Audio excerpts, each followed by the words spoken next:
கருணாஸ் அவர்கள் விஜயை பற்றி பேசியிருக்காங்க. விஜய் ஒரு நடிகர், அவர் பின்னாடி போகாதீங்க அப்படின்னு சொல்லி பயங்கரமாக விஜயை விமர்சனம் செஞ்சுருக்காங்க.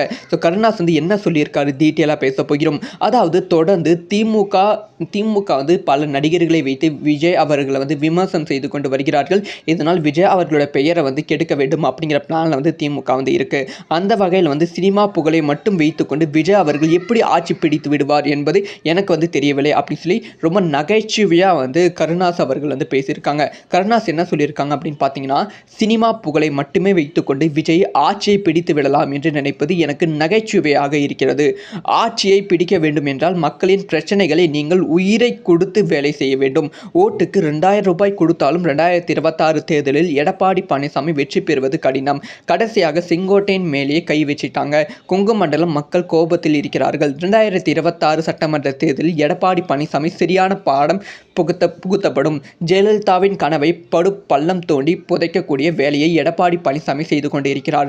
2026 திமுகவின் ஆட்சிதான் உருவாகும். அன்று இபிஎஸ் தலைமையிலான அதிமுக எங்கே இருக்கும் என்று கூட தெரியாது.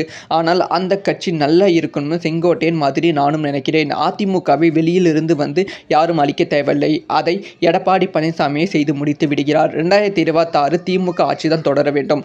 முதலமைச்சர் எனக்கு எந்த தொகுதி கொடுத்தாலும் அதில் வெற்றி பெறுவேன் அப்படின்னு கருணாஸ்